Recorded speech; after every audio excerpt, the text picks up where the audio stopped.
एक बार गौतम बुद्ध अपने शिष्यों के साथ यात्रा पर जा रहे थे और एक गांव से गुजरते समय वो और उनके शिष्य नीम के पेड़ के नीचे विश्राम करने लगे। उस समय एक युवा व्यक्ति जो बुद्ध के प्रवचनों से काफ़ी प्रभावित था उनके पास आया और बोला, भगवान बुद्ध, मैं अपने जीवन में बहुत सारी चीज़ें पाना चाहता हूँ। मैं सफल होना चाहता हूँ, धन, प्रेम और शांति पाना चाहता हूँ। कृपया मुझे बताएं कि मैं ये सब कैसे हासिल कर सकता हूँ।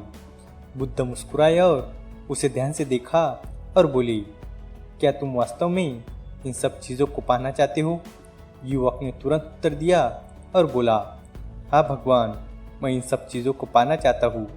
बुद्ध ने एक छोटे से आम के बीज को उठाया और युवक से कहा, देखो बेटा, ये एक आम का बीज है। क्या तुम्हें पता है कि इस छोटे से बीज में एक विशाल पेड़ बनने की क्षमता है? युवक ने उत्तर दिया, हाँ भगवान, मैं जानता हूँ। बुद्ध ने फिर कहा, ये बीज तभी एक बड़ा पेड़ बन सकता है जब इसे सही प्रकार की मिट्टी, पानी और वातावरण मिले। इसी प्रकार तुम्हारी इच्छाएं भी तभी पूरी हो सकती है जब तुम उन्हें सही वातावरण में विकसित होने का अवसर दो। युवक ने थोड़ा झिझकते हुए पूछा, भगवान, इसका क्या मतलब है? बुद्ध ने समझाते हुए कहा, आकर्षण का नियम यही है कि तुम जो सोचते हो, जो मानते हो और जो महसूस करते हो वही तुम्हारे जीवन में आकर्षित होता है। अगर तुम सकारात्मक विचारों के साथ अपने लक्ष्यों पर ध्यान केंद्रित करते हो तो वो तुम्हारे जीवन में प्रकट होंगे, लेकिन अगर तुम संदेह, भय और नकारात्मक विचारों के साथ घिरे रहते हो तो तुम वही अनुभव करोगे। बुद्ध ने अपनी बात को और अधिक समझाने के लिए एक उदाहरण दिया और कहा, मान लो एक किसान अपने खेत में अच्छे बीज बोता है और उसकी ठीक से देखभाल करता है और उसे विश्वास होता है कि बीज अवश्य अंकुरित होंगे और अच्छी फसल देंगे। और दूसरी ओर अगर वही किसान बीज बोने के बाद उनकी देखभाल नहीं करता है या ये सोचता है कि शायद फसल खराब हो जाएंगी तो उसके खेत में अच्छी फसल कैसे हो सकती है? युवक ने धीरे धीरे इस बात को समझा और बोला, तो भगवान, मुझे क्या करना चाहिए? बुद्ध ने उत्तर दिया, सबसे पहले तुम्हें अपने मन को सकारात्मक विचारों से भरना होगा।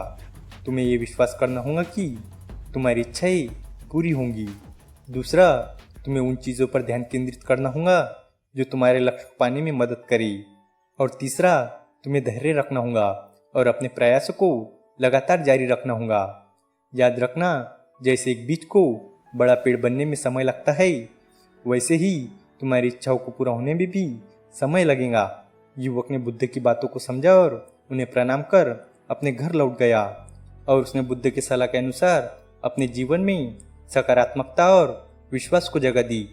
धीरे धीरे उसने अनुभव किया कि उसकी इच्छाएं पूरी हो रही है और उसका जीवन अच्छा हो रहा है। इस कहानी से हमें ये सीख मिलती है कि आकर्षण का नियम हमारे विचारों, विश्वासों और भावनाओं पर निर्भर करता है। जो हम सोचते हैं, महसूस करते हैं और मानते हैं वही हमारे जीवन में आकर्षित होता है। सकारात्मक विचारों और विश्वास के साथ हम अपने जीवन में वो सभी चीज़ें हासिल कर सकते हैं जो हम चाहते हैं। उम्मीद है कि आपको ये कहानी पसंद आई होगी और भी इसी तरह की इंस्पायरिंग और मोटिवेशनल स्टोरीज के लिए हमारे चैनल को सब्सक्राइब करें। तो चलिए मिलते हैं अगले वीडियो में। तब तक के लिए goodbye and stay healthy.